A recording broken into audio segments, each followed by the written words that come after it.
उत्तर सोलापूर तालुक्याला मोठा फटका बसलाय। 4 दिवसांनंतर पाणी हळूहळू ओसरण्यास सुरुवात झाली आहे। तिऱ्हे गावातील जिल्हा परिषदेची शाळा पाण्यात गेली। सोलापूरमधल्या सीना नदीकाठी असलेल्या शेकडो गावांना महापुराचा फटका बसलाय।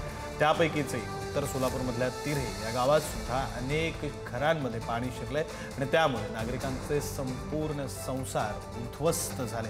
आयुष्यभर कमावलेलं सगळं पाण्यात गेलं अशा भावना अनेकांनी व्यक्त केल्यात। सर्वात वाईट म्हणजे गावातील काहींचं लग्न सुद्धा होतं, लग्नाची खरेदी सुद्धा झाली होती, घर अगदी सजलं होतं, आनंदाचं वातावरण होतं, मात्र अचानक गावात पाणी शिरलं आणि सगळं वाहून गेलं। अनेकांनी अश्रूंना वाट करत आपल्या भावना व्यक्त केल्या। या गावामध्ये किती मोठ्या प्रमाणात पाणी शिरलंय हे ड्रोनद्वारे सौरभ जाधव यांनी टिपलंय।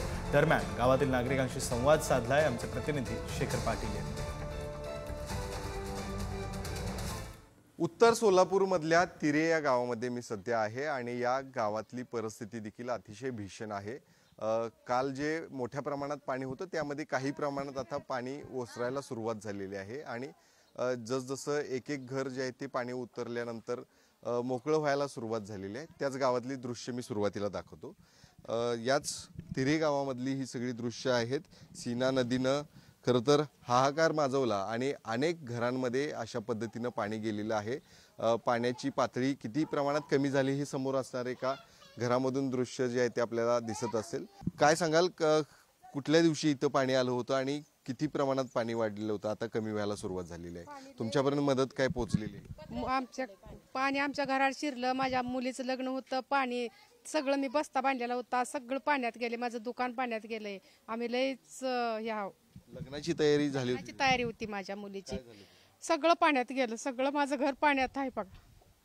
सगळं म्हणजे सगळं असं वाटूळ झालं, कुठल्या मी वस्तू काढली ना, अचानक पाणी आलं। वड्याच्या कडेला घर आहे माझं बघा, पत्र्याचं शेड आहे, सगळं पाणी शिरलंय बघा। सगळी तयारी केली? माझं दुकान बी एक छोटीशी टपरी होती ती सुद्धा पाण्यात गेलेली आहे बघा। आमचं बी पाण्यात घर आहे, भांडी सगळी खाणं पिणं सगळं पाण्यात आहे।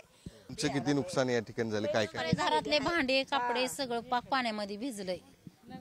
कोण आमच्यात काय गव्हर्नमेंट सर्व्हिस ना, आम्ही रोज मजुरी करून खातो। गाववाल्याने आम्हाला जेवण आणून दिले, फक्त अंगावरल्या कपड्यावर आम्ही बाहेर आलो। आम्हाला सरकारने मदत करावं। आमचे लेकरं बाळ शिक्षणाचे सगळे कागदपत्र सगळं पाण्यामध्ये गेले। लय नुकसानी झाले। सरकारला एवढीच मान्य आहे की आमची जरा आम्हाला मदत करावी, त्यांनी एवढीच विनंती आहे सरकारला। कोण पोहोचले आता तुमच्याकडे? गावातलेच आहेत, बाकी कोण नाही आले। सगळं आमचं दागिना सगळं आम्ही करून ठेवलं होतं, सगळं आमचं गेलं घरातलं, पाण्यात सगळं गेलं।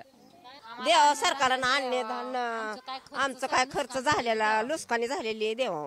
तुम्ही सरकारला ह्यांच्या व्यथा पोचवाव्या। हे काय म्हणतात की तुम्हीच मायबाप सरकार आहे, स्वतःला पोचता येत नाही, तुम्ही तुमच्या माध्यमातून पोचवा। पत्र्याला पाणी लागलंय, आमच्या पूर्ण पत्र्याला पाणी लागलंय। आम्ही हाय असं बाहेर पडलेला आहोत। सगळी वस्तू ही विशी घेतली होती पोरानं, ती विशी सुद्धा पाण्यात गेली आहे। सगळं पाक आहे ती आमच्या घरातलं मटेरियल सगळंच गेलंय। धान्य सुद्धा आम्ही काढलं नाही घरातलं, सगळं बाहेर पडलंय पाकच। माल भरून आणल्याला आम्ही पोटातल्या पोटात रोज उकळून एकाचा बांध करून जात आहोत, ती पण आणून घरात ठेवल्याला ती पण भिजलंय सगळं। कॅमेरामन ओंकार वळवडेसह शेखर पाटील, पुढारी न्यूज, सोलापूर।